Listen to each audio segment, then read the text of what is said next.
A traição é um dos atos mais abomináveis, ao mesmo tempo mais interessantes do nosso mundo. O fato de que algo só é considerado traição quando você é apunhalado pelas costas por uma pessoa que você não esperava, por uma pessoa que você confiava. Não é simplesmente cair na armadilha de um inimigo, afinal você já está esperando que seu inimigo tente algo contra você, mas algo tenebroso vindo de quem você menos espera, é aí que está a verdadeira dor. E por causa desse fator dramático incrível que uma traição tem, obviamente esse conceito foi reproduzido inúmeras vezes na ficção. Podemos citar 1 milhão de filmes, séries e desenhos animados que tenham traições icônicas. E obviamente que os animes e mangás não iriam ficar de fora dessa festa de traições. Não é à toa que é quase um meme, na comunidade falar, top 10 traições dos animes como se fosse uma expressão. E realmente na maioria das grandes obras de anime e mangá que a gente vê,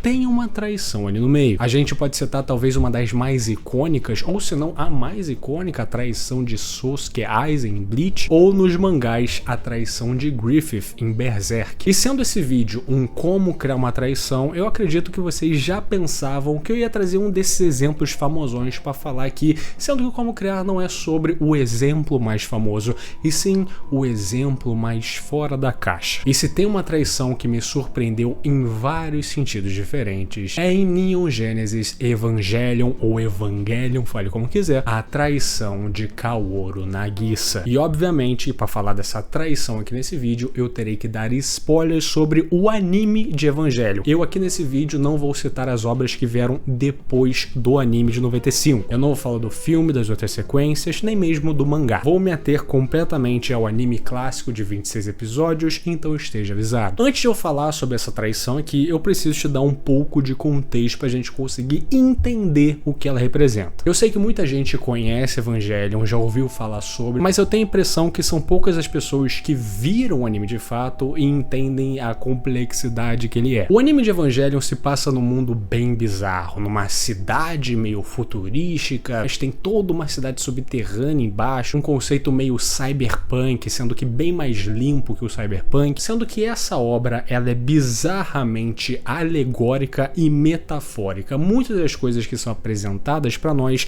não são literais. Existe muito subtexto em todos os detalhes dessa obra, uma obra que realmente vai fritar seu cérebro. De qualquer maneira, a trama principal de Evangelion é retratar a luta dos humanos contra os chamados anjos. Esses tais anjos são certos seres meio bizarros com diversas formas diferentes que aparecem do nada e têm o único objetivo de destruir a humanidade. E dentre esses anjos, eu vou precisar que vocês saibam dois deles, o primeiro e o segundo anjo. O primeiro anjo é chamado de Adão, em homenagem a Adão e Eva. E essa obra é bem carregada de referências religiosas, principalmente cristãs, Evangelion, tudo mais, enfim. Em determinado momento da obra, a gente sabe que Adão, o primeiro anjo, é na verdade a semente de vida que criou todos os outros anjos, e que na verdade os anjos eram para ser as criaturas que iriam popular a Terra ao invés dos humanos, sendo que aconteceu alguns eventos no passado que fizeram com que o segundo anjo viesse à Terra, a chamada Lilith, e ela foi a semente de vida que criou os humanos, e os humanos acabaram populando a Terra ao invés dos anjos, e é meio por causa disso que agora os anjos querem eliminar a humanidade e se provar como a raça superior, digamos assim. Visto isso, foi criada uma organização, a chamada Seelie, que superficialmente parece uma organização que quer proteger a humanidade dessas ameaças, dos tais anjos. E para isso eles inventaram a NERV, uma unidade militar que age diretamente contra os anjos. São eles que vão pro pau com eles. E é essa organização que é controlada pelo pai do nosso protagonista. Mas em determinado momento da obra a gente fica sabendo que a Seelie, que parece boazinha entre muitas aspas, ela na verdade tem um objetivo secreto que é fazer com que a humanidade evolua de maneira forçada, assim alcançando um novo estágio de vida e assim conseguindo,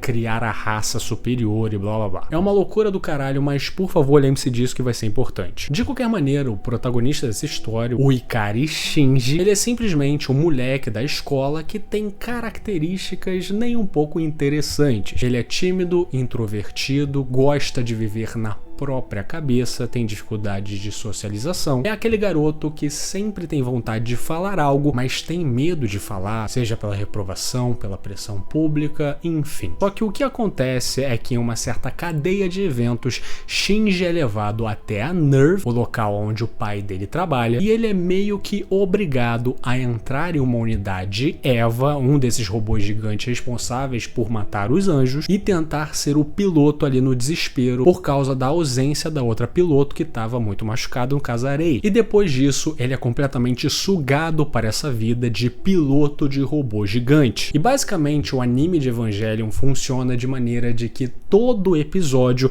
é o Shinji lutando contra um dos anjos que vem para destruir a humanidade. A gente sabendo que os dois primeiros já chegaram, já foram contidos no passado, no caso Adam e Lilith. Sendo que qual é a grande sacada de Evangelion? Os robôs utilizados, os famosos EVAs, eles não são que nem os mechas de Code Geass, que são só objetos militares. A pessoa entra, controla e conclui o objetivo. Eles são bem mais complexos que isso. Quando você entra para pilotar um EVA, é como se você se ligasse com ele e se tornasse uma coisa só, com as emoções de todo robô, você conseguindo sentir ela. Então, quando o robô leva uma porrada, você sente. E essa obra trata muito desse tema, da deterioração física e mental do Shinji no decorrer dos episódios. Conforme ele vai lutando mais, se colocando mais em perigo, se colocando em situações de quase morte, mais fudido ele vai ficando. Então, um garoto que já era solitário, já tinha várias tendências depressivas e de ansiedade, de problemas mentais, com esses grandes empurrões que ele vem sofrendo por ser um piloto desses robôs, ele vai caindo cada vez mais no fundo do poço. Então, no 23º episódio, a gente tem a derrota do 16º anjo, mas não foi sem sacrifícios. Nesse momento de 3 pilotos aptos, que era Shinji, Rei e Asuka, no episódio passado a Asuka se envolveu em uma luta contra um anjo e se fudeu pra caralho, ficou traumatizado, ficou no hospital. E nesse episódio a Rei se funde com um anjo, dá uma cagada, ela se fode muito e também fica na merda. E nesse momento o nosso protagonista também tá muito na merda. Foram literalmente 23 episódios lutando contra anjo,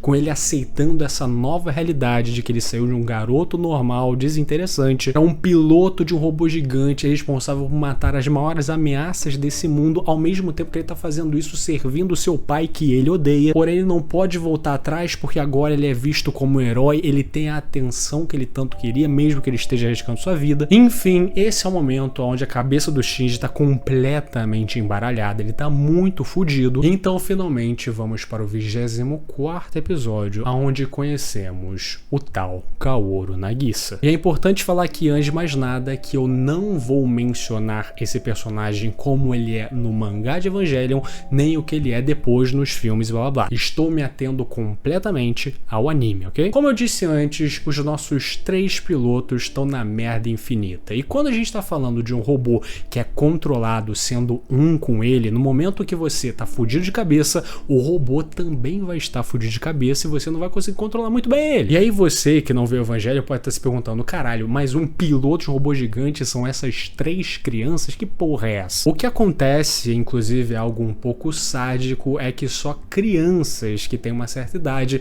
podem controlar esses gigantescos robôs. É como se adultos que têm o seu desenvolvimento cerebral completo e certos valores imutáveis não conseguissem controlar esse robô porque eles não conseguem expandir sua mente a ponto de serem livres o suficiente para controlá-los. Mas também tem toda uma situação metafórica porque o cockpit de um EVA é como se fosse o útero de uma mãe e só uma criança caberia ali dentro e entenderia os sentimentos e ondas que acontecem ali. E no ponto de vista frio e marketológico, a razão de serem crianças pilotando é fazer com que a obra venda mais. Se fosse um adulto controlando, não venderia tanto assim, o público-alvo seria diferente. Vendo essa situação dos pilotos, ao mesmo tempo que a NERV está esperando a chegada do 17º anjo, a Cilly, a organização matriz, ela fala que achou a 5ª criança. Uma criança que será capaz de controlar um EVA no momento que todo mundo tá fudido de cabeça. E no começo do episódio nós vemos quem é a 5ª criança. Com o Shinji vendo o campo de batalha que aconteceu com o 16º anjo e a Rei, e sentado no topo de uma estátua de anjo está Kaoru Nagisa. E ele tá cantarolando uma música chamada O Hino à Alegria, e faz parte do 4º movimento da 9ª Sinfonia de Beethoven, que eu sei que vocês conhecem. Esse Hino à Alegria é, na verdade, uma adaptação de um poema de um cara chamado Friedrich Schiller, que é um poema que retrata a unidade dos homens sob a tutela de Deus. E como eu disse, Evangelion é carregado dessas referências, alegorias e metáforas, então vem comigo. Nesse momento, Kaoru fala com o Shinji e ele tem essa personalidade meio misteriosa, ao mesmo tempo boêmia. Ele é um cara que parece completamente tranquilo, não importa a situação, e vemos já de antemão a interação muito interessante de alguém extremamente extrovertido com alguém extremamente introvertido. E nessa pequena conversa de Kaoru e Shinji, ele já se mostra um cara muito agradável. Ele não olha pro Shinji como um garoto magro, que caralho, o que tá fazendo controlando os robôs, que nem todo mundo da série faz. Ele olha pra ele e dá valor a ele, fala que a reputação dele é impressionante e que ele é sim uma figura interessante. E a gente tá falando aqui do momento em que o Shinji tá completamente quebrado. E é esse tipo de atenção que é o que ele mais queria. É como se fosse um remédio que iria ajudar ele passar por essa fase. Porque já de antemão, Kaoru representa uma figura um pouco inalcançável pro Shinji. O Shinji queria ser que nem ele. Um cara tranquilo, bonito, com uma personalidade que faz ele ser extremamente popular. E é isso, enquanto o moleque que era estudante até um pouco tempo atrás, eram essas características que ele queria ter. Ele queria fazer sucesso,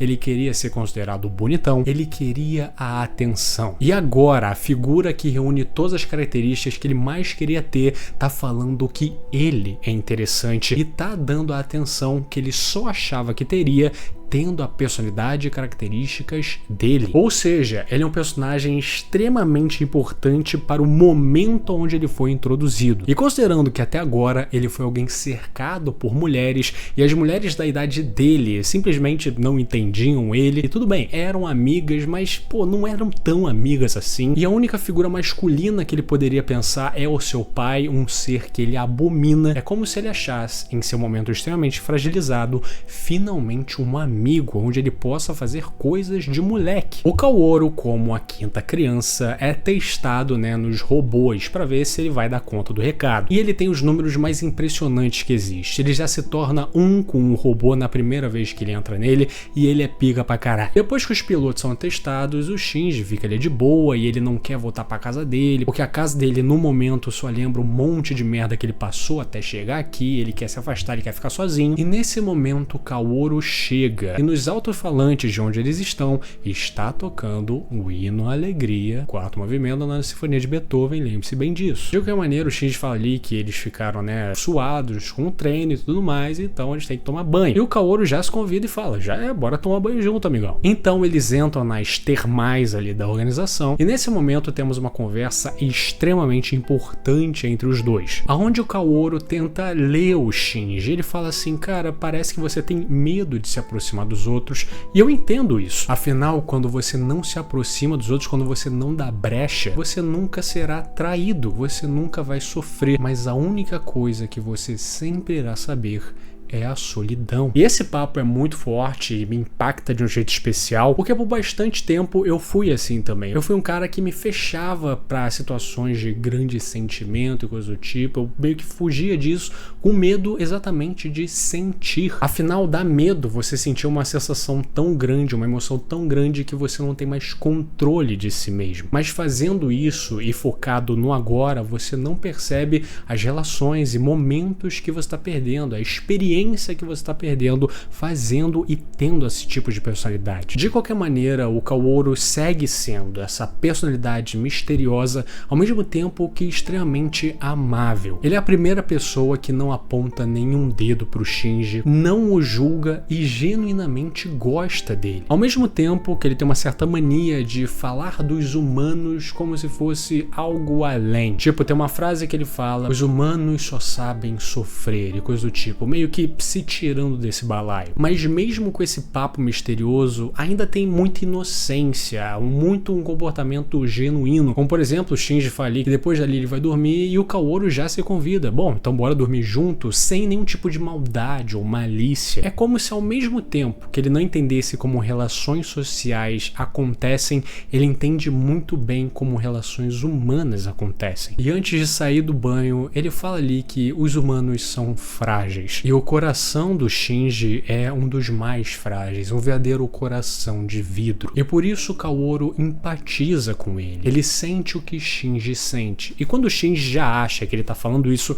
porque ele tem pena dele, já associando com esses comportamentos que todo mundo tem contra ele, Kaoru só fala que empatizar com ele significa que ele o ama. 3 palavras que ele nunca tinha ouvido antes. E é exatamente isso que o Shinji precisava naquele momento. Ele precisava que alguém nesse mundo falasse isso pra ele, demonstrasse a importância que ele tem, que soubesse da dor que ele passa, que empatizasse com isso, que entendesse ele e que glorificasse o sacrifício que ele tá fazendo dia após dia. É finalmente alguém dando valor, alguém dando atenção. E isso vindo daquela figura idealizada que eu falei antes, né? Do adolescente, bonitão, maneiro, culto, que é tudo que ele queria ser. E nessa cena, eu sei que muita gente diz, né, que tem um certo subtexto mais sexual da parada, do Shinji descobrindo ali que talvez ele tenha tendências, né, bissexuais. E realmente pode ser o caso, ele fica bem confuso no fim dessa cena. Porém, pessoalmente, eu acho que nesse momento Shinji queria ser Kaoru mais do que ele queria tê-lo, se é que você me entende. Depois disso, os dois acabam dormindo no mesmo quarto. E nesse momento, Shinji fala pro Kaoru como era a vida dele antes dele ser piloto, como era tudo mais fácil, ao mesmo tempo que tudo mais monótono, sendo que ele dá a entender que ele preferia quando a vida dele não era esse caos. E relembrando disso, ele fala, né, que a causa de tudo isso foi o pai dele. E ele diz a frase: "Eu odeio meu pai". E quando ele fala isso, ele já pensa: por que eu tô falando isso pro Kaoru? Quando eu me abri tanto assim pra falar algo extremamente pessoal que eu guardo no meu âmago pra esse cara que eu acabei de conhecer. E no momento que ele olha pra ele, já esperando reprovação, já esperando que alguém ache ele um cara horrível por odiar o próprio pai, ele vê Kaoru sorrindo com uma afeição pura e genuína. E depois dessa fala, Kaoru só diz pra ele: "Eu acho que eu nasci para te encontrar". De novo, aceitando as falhas do Shinji, os problemas que ele tem, vendo o lado bom e o lado ruim que esse moleque esconde e não reprovando ele por causa disso. Shinji vê que ele pode ser livre perto desse garoto e ele já meio que idealiza nele tudo o que ele perdeu por não ter tido tantas amizades masculinas na escola, amigos e blá blá blá. É como se a sua fé na humanidade, no que ele tá fazendo, voltasse com tudo na companhia desse rapaz. Mas nem tudo são flores e a gente vê que no dia seguinte Kaoru volta para aquele campo de batalha do 16º anjo e ele tem uma reunião meio secreta com a Cilly. E nesse momento nós vemos que esse garoto tem um conluio com o grande vilão, né? Com os caras que querem usar a humanidade para os benefícios próprios, blá blá. E na conversa deles, eles deixam a entender que Kaoru, na verdade, é um receptáculo para a alma de Adão, para a alma do primeiro anjo. E que na verdade esse garoto belo, culto, extremamente amigável e amável é na verdade o próprio 17º anjo. E a Cilly confia a ele uma missão nebulosa que até hoje ela é meio oculta e não tem muita explicação, mas essa já é uma traição para os olhos do telespectador. Afinal, mesmo sendo essa figura misteriosa, ele foi alguém que abaixou completamente as barreiras do Shinji e que na verdade ele é o inimigo que o Shinji é fadado a executar. Então nesse momento a gente já pensa, caralho, tudo o que ele fez foi uma simples manipulação para ele fazer o que ele tem que fazer. Mas se fosse só isso, ele não estaria aqui, né? De qualquer maneira, o Kaoru, sendo a Kita criança, tem acesso irrestrito a Nerve e ele vai até o robô EVA 2, o EVA da Asuka, que agora está em desuso e ele antes do treinamento se conectou com ele. Ele então aciona esse robô remotamente e começa a descer com esse robô com seus poderes para o chamado Dogma Central, o núcleo da Nerve, que é onde estaria seria o cadáver de Adão. E quando o Kaoru começa a se movimentar, nós ouvimos de novo o hino à alegria. Nesse momento, Shinji é ativado para caçar e executar o 17º anjo, e obviamente ele hesita e não quer acreditar nisso. Ele não quer acreditar que a pessoa que ele conheceu em um dia, que já se tornou seu melhor amigo, poderia traí-lo de maneira tão baixa, já no dia seguinte mostrando que ele é. Então quando o Shinji vai enfrentar o EVA 2 sendo controlado pelo Kaoru, ele já fala pra ele: como você pôde? Você me traiu igual o meu pai. Eu pensava que você seria diferente de todas essas pessoas desse mundo. Mas Kaoru continua com um certo sorriso, que agora se torna até um pouco perturbador, enquanto vê o Shinji lutando contra o EVA 2. Até que finalmente, com os seus poderes e sendo literalmente o inimigo debaixo do nariz, ele faz o que nenhum outro anjo conseguiu, que é chegar no dogma central. Chegar aonde está o criador de todos os outros anjos, né? O papai. Shinji continua lutando contra o EVA 2, enquanto o Kaoru vai até o, entre aspas, cadáver de Adão, mas chegando perante ele, ele vê que na verdade é o cadáver de Lilith, o segundo anjo que foi a semente da vida da humanidade. Ele percebe que todo seu esforço foi meio que por água abaixo, porque todo o plano consistia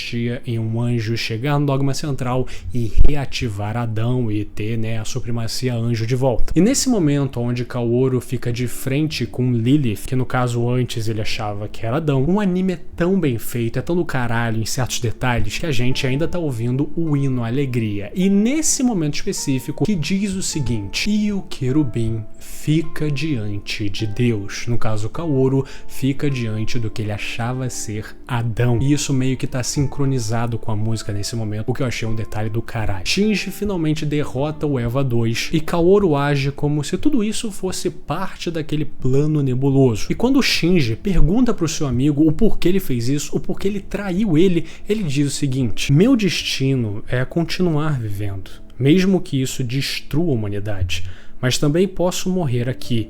Vida e morte têm peso igual para mim. Escolher quando morrer é a única e absoluta liberdade que temos. Então ele pede para Shinji matá-lo, porque senão a humanidade que será morta por eles, pelos anjos. Com a gente vendo nessa frase o que o 17º anjo, o que Kaoru Nagisa representa. Porque em Evangelion todos os anjos têm suas formas específicas que são bem alienígenas. Um é como se fosse uma pirâmide bizarra, o outro é como se fosse um ET, mas todos eles têm a sua razão de ser e um significado por trás da sua existência. E o Kaoru é o primeiro anjo que tem uma forma humana, né, que parece um garoto, e ele representa o livre-arbítrio, a liberdade para fazer o que quiser, tomar qualquer decisão que achar cabível e arcar com as consequências delas. E isso é muito foda em um sentido alegórico, metafórico, como eu disse antes, porque ele é o anjo que representa o conceito que é considerado a maior dádiva dada por Deus aos seres humanos. É por isso que dentre todos ele tem a forma humana. Ele continua falando que apenas uma das formas de vida será escolhida para o futuro, ou os anjos ou os humanos. E você, Shinji, não é uma criatura que deve morrer. E isso nos deixa mais na merda ainda, porque a gente tá falando aqui de um traidor,